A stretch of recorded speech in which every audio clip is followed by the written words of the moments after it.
শ্রমিকদের মজুরি কাঠামো ও অধিকার রক্ষায় প্রয়োজনীয় সংশোধনের উদ্যোগ নেওয়ার কথা জানিয়েছেন প্রধানমন্ত্রী রাজনৈতিক উপদেষ্টা নজরুল ইসলাম খান। মে দিবস উপলক্ষে রাজধানীর নয়াপল্টনে বিএনপির কেন্দ্রীয় কার্যালয়ে আয়োজিত সংবাদ সম্মেলনে তিনি বলেন, উৎপাদক ও ভোক্তার মাঝে মধ্যস্বত্বভোগীদের দৌরত্ব কমিয়ে বাজার ব্যবস্থাপনাকে আরও কার্যকর করতে সরকার কাজ করছে, যেন উৎপাদক ন্যায্য মূল্য পান এবং সাধারণ মানুষ কম দামে পণ্য কিনতে পারেন। নজরুল ইসলাম খান আরও বলেন, নির্বাচনী ইশতেহারে শ্রমিকদের কল্যাণে যে প্রতিশ্রুতি দেওয়া হয়েছে, প্রধানমন্ত্রী তারেক রহমান তা বাস্তবায়নে কাজ করছেন। তবে মাত্র 2 মাসে সব প্রতিশ্রুতি বাস্তবায়ন সম্ভব নয় উল্লেখ করে তিনি জানান, আগামী 5 বছরের মধ্যেই ধাপে ধাপে সব অঙ্গীকার পূরণ করা হবে।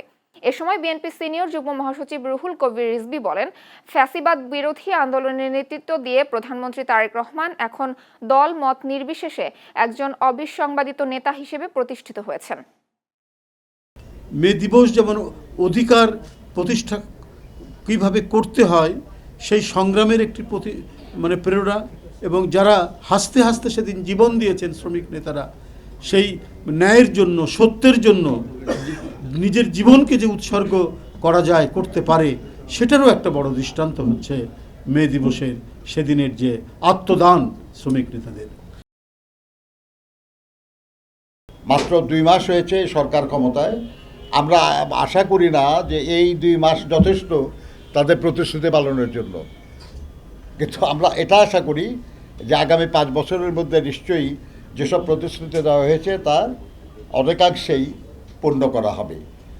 আমরা আমাদের বক্তব্যে এটা মনে করিয়ে দেওয়ার চেষ্টা করব, কিন্তু আমরা আশা করব যে এই সরকার তার সামর্থ্য পুরাটা নিয়েই চেষ্টা করবে আমাদের আকাঙ্ক্ষা পূরণের জন্য।